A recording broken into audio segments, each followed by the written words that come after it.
my pleasure to introduce Katie Mears. Good. All right, can everyone hear me like this? Yeah. All right. That way we can not have feedback. Good morning, everybody. Good morning. I have to start with a story. It was a hot July Saturday morning. I'm from Toronto, and I live in this old house. We bought the crappiest house in the nicest neighborhood to be able to afford to live in Toronto. Anyway, it's made of brick, so it really holds heat. My air conditioning was broke. So when I tell you that it was a hot and steamy Saturday morning, everybody in my house did not sleep, and they were very irritated. So we get up, and everyone, and I have 3 children. I have 2 twins, 8-year-old twins, and a 5-year-old. And they are all annoyed. Does anybody have kids in the audience? Uh-huh. So you know how they get when they are sleep deprived and irritated? So that was my morning. But nothing was going to bring me down because I finally get to go out and purchase a second family vehicle, because for 5 years, we had one. And with 3 children and 1 vehicle, that was frustration for 5 solid years. So we're getting ready. I'm going to call my son the Tasmanian Devil for the purpose of this story. So if we can imagine an 8-year-old kid climbing up the side of a door frame and actually doing some chin-ups, that's my son. If I allowed him to swing from my chandeliers in my house and my lights fixtures, they would be swinging. So he was running around. My daughters were complaining, and I'm like, I don't want to hear it. We pile in the car, we reverse out of the driveway, and we head on to the local auto mall. We pull into the dealership, and my kids beeline it for the dealership doors. They throw open the doors, and what do? What do kids do when they go into dealerships? They run to the first car that they can play in. And as mom, all I hear is the car door slamming. And every time I hear a car door slam, I'm like, oh my God, I hope my kids' fingers are not in between those pieces of metal. So naturally, I follow after my children to make sure that their precious little fingers are safe. My husband, on the other hand, is walked in behind me, and he's been greeted. 10 minutes go by. I'm still watching my kids go from car to car. Hey, Mom, outside of the roof, the sunroof there, and then back in and honking the horn. Another 5 minutes goes by. Nobody has come up to me. Not a single person. So 18 minutes into my time at the dealership, finally somebody approaches me. So this young gentleman comes up to me and says, are you looking for a car? And I'm like, well, what do you think I'm doing here? Do you think I enjoy bringing my kids here on a Saturday with my only day off to hear car doors slamming and cringe every time because their fingers? Of course I am here to buy a car. First thing he says to me, will your husband be joining you? Oh, I'm like, and it took a lot. I had to bite my tongue. I turned around, I said, actually, he's right over there and he's being serviced, but I'm buying the car. He's like looking at me, looking at my kids. You can obviously tell that he's frustrated because he doesn't want the kids jumping all over the place, and he's completely annoyed. Well, does he need to be over here to start the discussion, he says. So I rallied up my children, and I looked at him. I will be purchasing the car, but I won't be purchasing it here and not from you. So I hightailed it out of that dealership, and I told my husband to come along. I went to 3 dealerships that day. The experience was the same. I, no matter what, was feeling so excited, even with the frustration of my children that morning and the hot and sticky, humid house that I had to get up in to purchase a car. And I left feeling deflated. Deflated that I couldn't give somebody my money, that I couldn't purchase the vehicle. That night when the kids went to sleep, my air conditioning was fixed, so the house was cool and I was a little cooler. I started doing some research. See, as a brand experience expert, I could not understand how, and we've heard this being said multiple times yesterday, the second largest purchase in a person's life warrants an experience like that. But what made me feel even more infuriated was the lack of gender equality in an industry.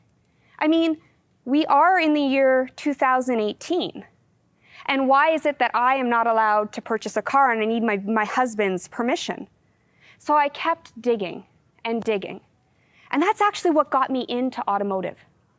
Because I am here to help everyone know how to treat the decision maker. Because the female consumer influences over 90% of all household purchases. She makes purchase decisions for 3 to 4 generations within her home. She is the chief purchasing officer, and she is the world's most influential consumer. Hands down, there's no argument to it. Yet we do nothing to tailor the experience to her. In travel, she makes 70% of the decisions. In food, single-handedly prepares 84% of the meals and purchases all the food for those meals. Hands down, in healthcare, makes all the decisions and makes 93% of all over-the-counter pharmacy purchases. And even as we start to move in to more typically male-dominated industries, she is rising, and her influence is rising. In technology, believe it or not, she influences 61% of the decisions to purchase a piece of technology in the home. I always tell my husband when we want ready to buy a new TV or speakers, I'm like, yeah, honey, just go buy what you want. He's learned to now actually take my opinion because he comes home with the TV. I'm like, not the right size. Doesn't fit with the room. Let's go back. I wanted the newer 4K version. What happens? He turns on around, takes it back, and ends up bringing the TV that I want. She influences a ton of decisions.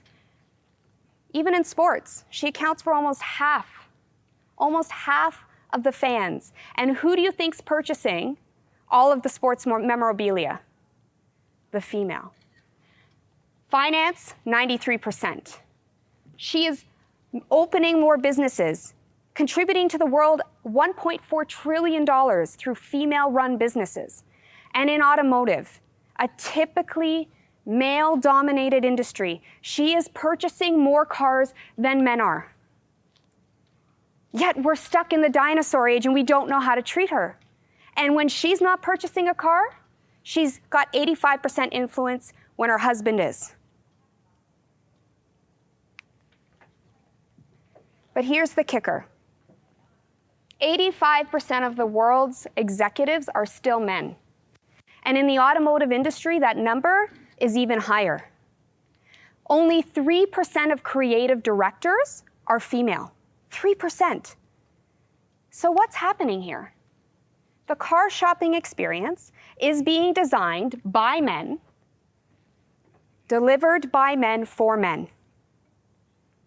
But the woman is the one making and influencing the purchases. That's a huge disconnect. I think we generously account for maybe 17% of overall employees in the dealership. Yet 85% of them, then the influence of the decision is the female. So what are we going to do about that? And that's what I'm here to talk to you about today. It is no wonder that 91% of women feel misunderstood by advertisers. So when we go out to put a new car out to the market, or we're trying to get a promotion out there, pink, unfortunately, gentlemen, is not a solution. That does not make it more female-friendly. And most of the time, we don't understand how to actually tailor our marketing or experience to her. So how can we expect to fulfill her wants, her needs, and her expectations if we don't understand her? So today we're going to talk about 3 things. We're going to talk about the scientific power of love. Now, I know yesterday, I think it was Matt that said, we don't use the word love in automotive. That's going to change, because today we're going to use it a lot.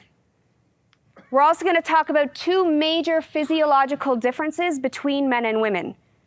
And those 2 major physiological differences are going to make a world of a difference to the experience you provide the decision maker. And I'm very short period of time with you, I'm going to give you 5 tips that you can actually take away with you to your dealership to help change that experience.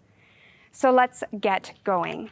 I want you to remember and think back to the first time you fell in love. Do you remember the first time you fell in love? Yes? We all remember our first time, don't we? I mean, falling in love. I remember the first time I fell in love. I was 15 years old. I'm Canadian, I let you know that. And he was a hockey player. His name was Daniel. And oh, was I the talk of the town because I landed like the star hockey player in my high school. The journey of falling in love with him was unbelievable.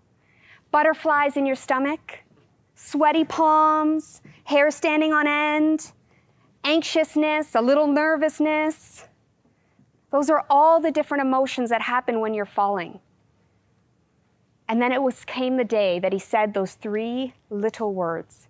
We were in the basement of my mom's house, and we're sitting on the couch and our knees were just touching. I was 15, so it was very PG. And he was looking lovingly into my eyes, and he said, "Katie, I love you." And it was like fireworks went off.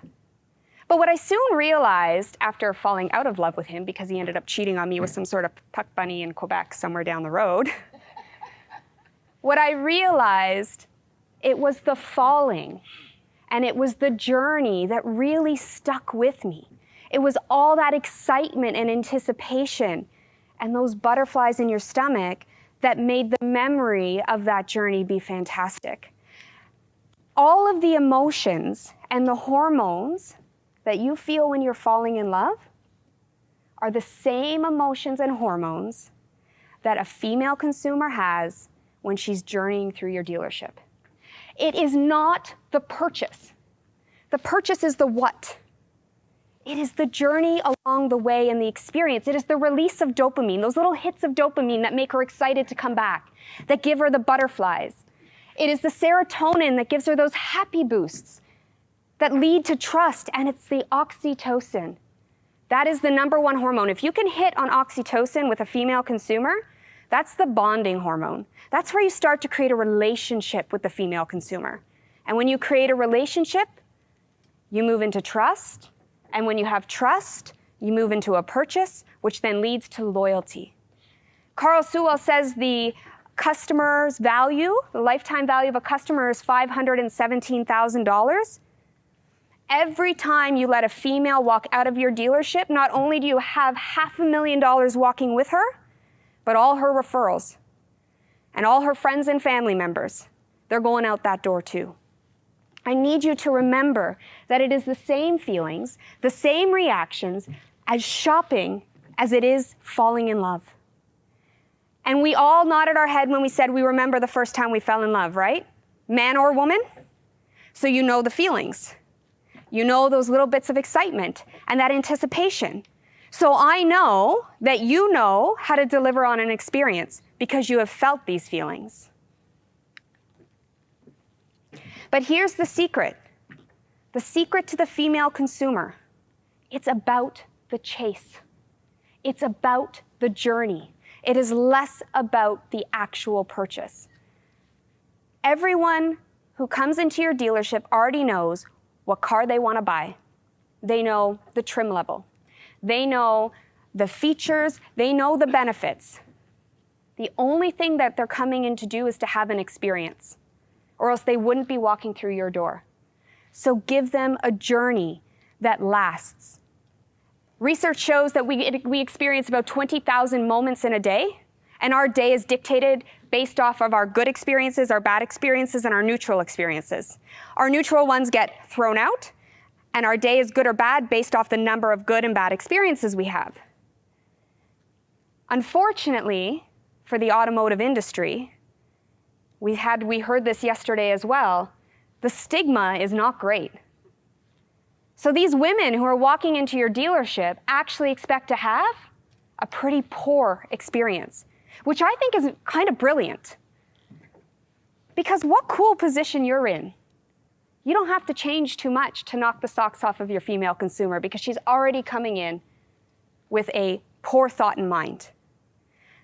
And if you take the knowledge that you're learning today and apply it to that journey and give her the chase, the purchase will come much easier. So I said I would talk about the power of love, the scientific power of love, and then the physiological differences between men and women. And there's two of them that I really want you to take home. First, a woman's limbic brain is 2 times the size of a man's. Does anybody know what limbic brain is? It is the part of your brain that controls emotion and memory.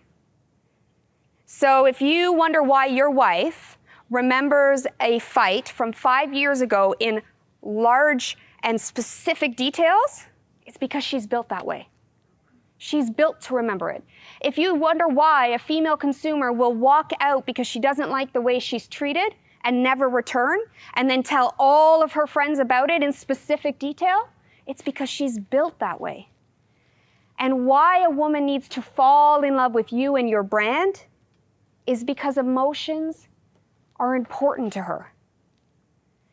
You have to speak to her limbic brain. That is what will drive her decisions. How she feels about you is what will drive her decisions. The second physiological difference between men and women is the way we communicate. Men communicate with one side of their brain. Women use both. So when we need to talk in a lot of detail, constantly asking questions and needing to have clarifications, it's because we're built that way. Now, it's only natural that a man's like, oh, well, I don't know, it's this. Where she's like, but this is how I feel, and I need this, and this is what you said, and your tone is this, and we're speaking 2 different languages because we're physiologically built that way.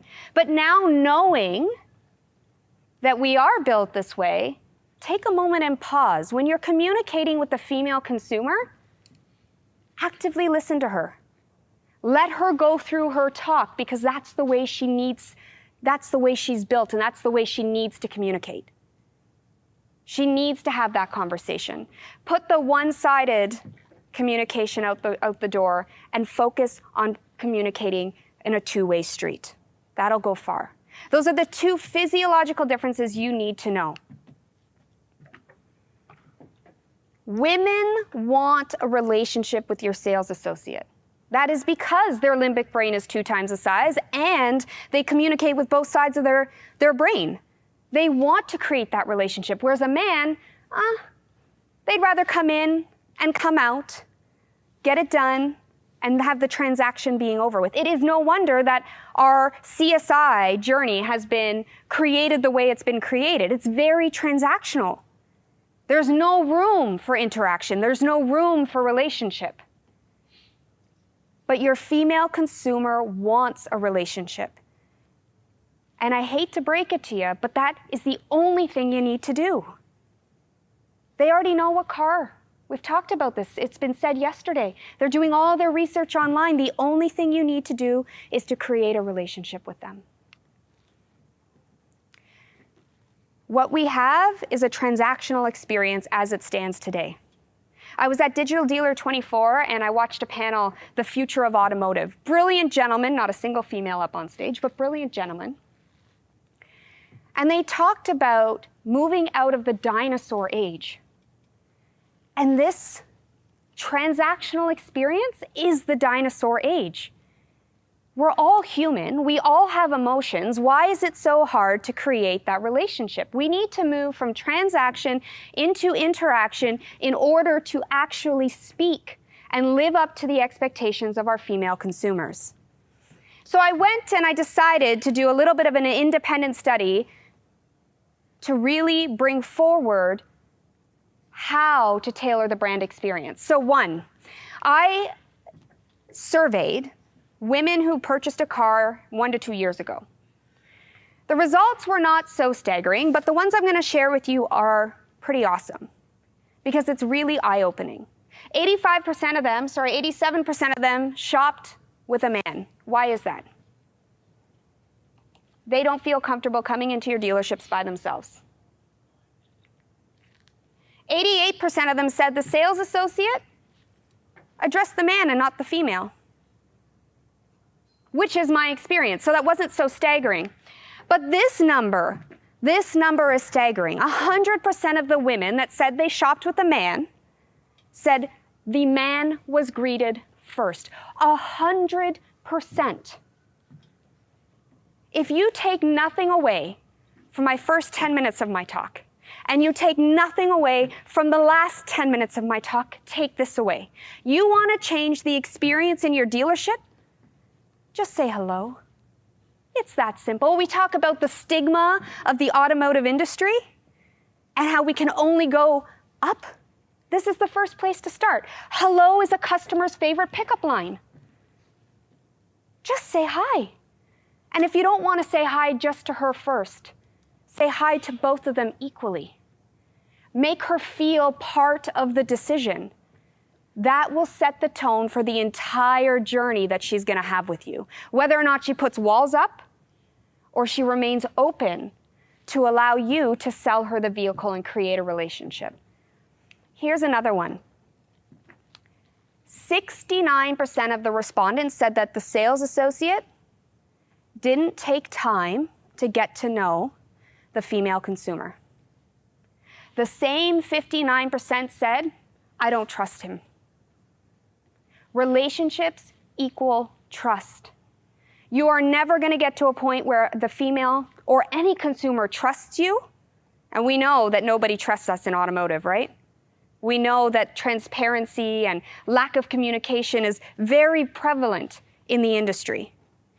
But if you just say hello and create a relationship and start to be curious about the person standing in front of you, you're going to warrant the trust. And from trust comes purchases. And from purchases comes loyalty and referrals and so on. Create the relationship.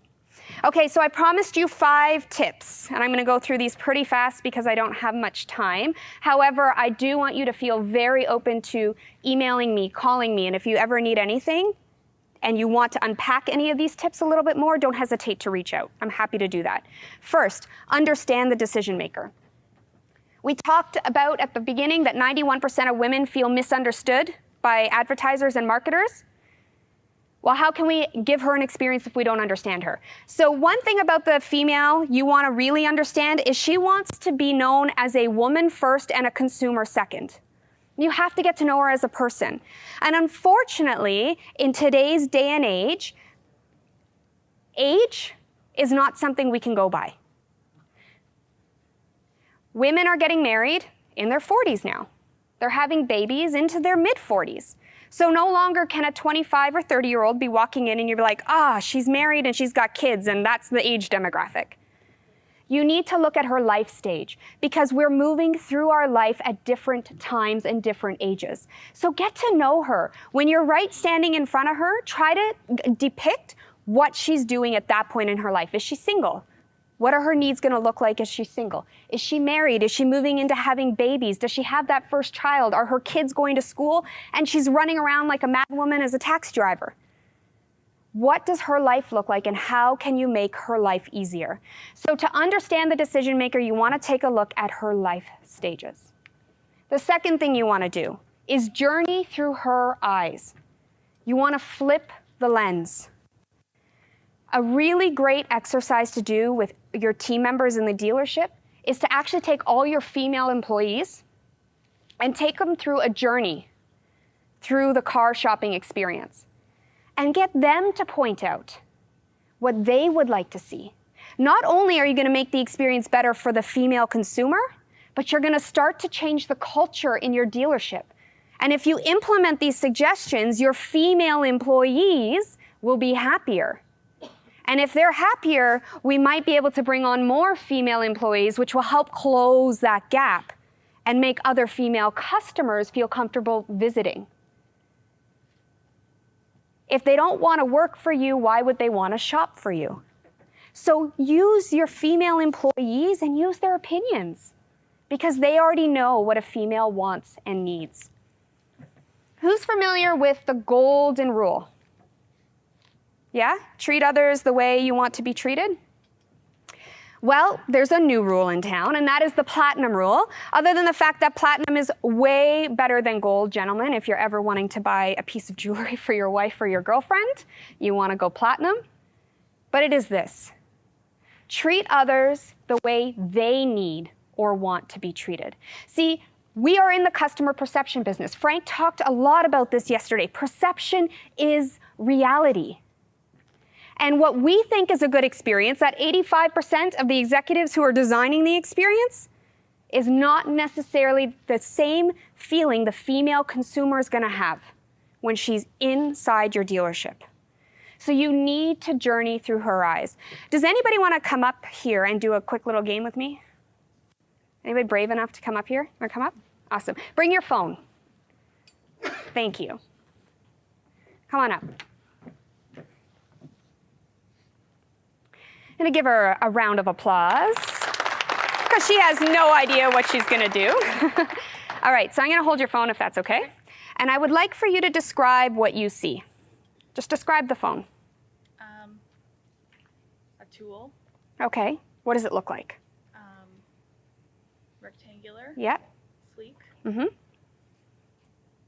Any features on the front? There are a couple of cameras. Okay. Yep. Perfect. So I'm going to describe what I see. I see a pop socket that's green and white. I see a couple of cameras, some lenses, a little circle. I see an OtterBox brand, and I see some buttons on the side.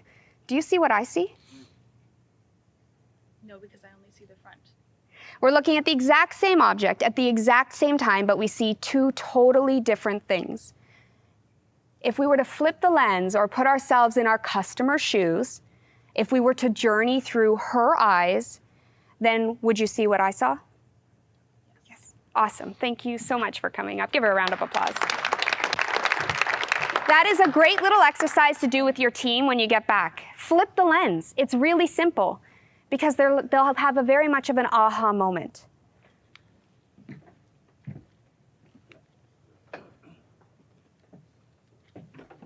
Oh no.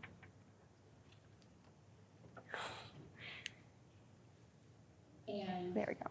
I can just feel it, like literally feel it in my head, and it's relentless. And I don't know if it's going to stop. I mean, that's the thing that scares me the most, that I don't know if it's ever going to stop. Yeah. Well, you do have a nail in your head. It is not about the nail. Are you sure? Because, I mean, I'll bet if we got that out of there. Stop trying to fix it. No, I'm not trying to fix it. I'm just pointing out that maybe the nail is causing. You always do this. You always try to fix things when what I really need is for you to just listen. See, I don't think that is what you need. I think what you need is to get the nail See, you're out. not listening now. Okay, fine. I will listen. Fine.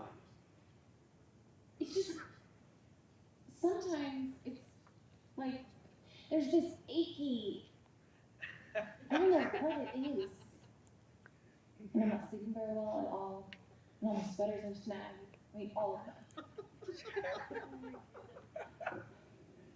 That sounds really hard.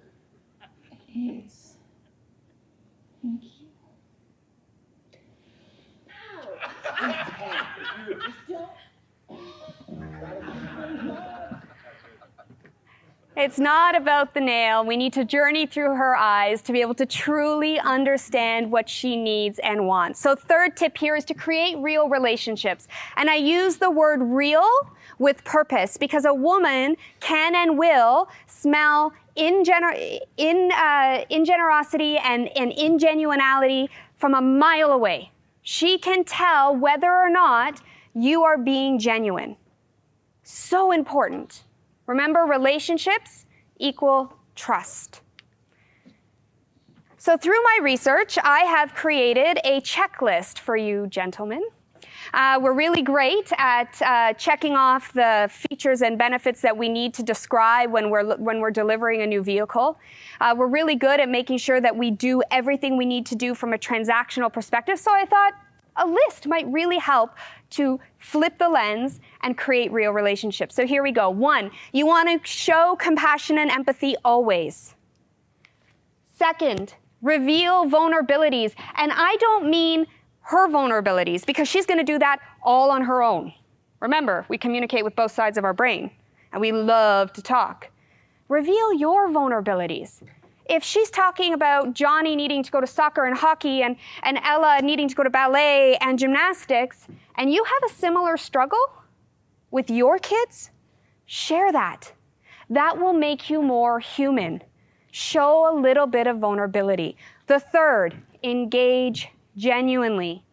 The number one reason she will leave your dealership is because she doesn't like the way she was treated. She doesn't like the way she was treated because she feels like you really don't care. So be genuine. Assure and validate. We've talked about the fact that she already knows what she wants to buy. She already knows the trim level and how much she's willing to pay.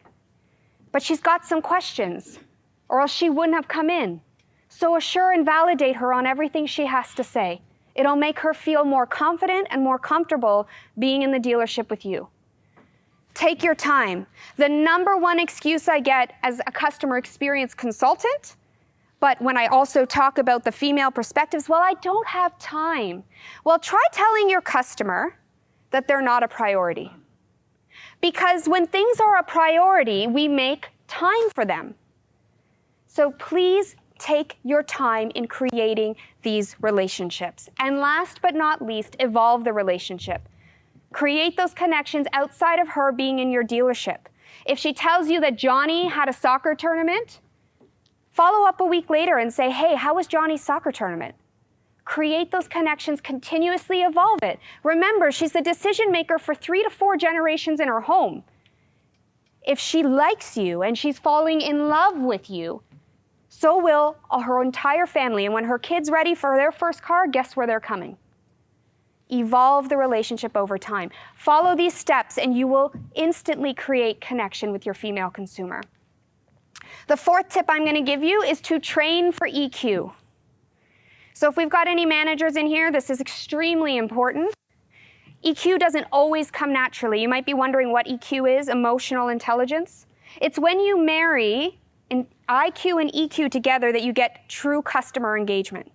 So you need to not only train for EQ to be able to give the emotional intelligence to your sales associate, you need to also coach for EQ and constantly flip that lens and put yourself in her shoes so you're always delivering on an experience that lives up to her expectations.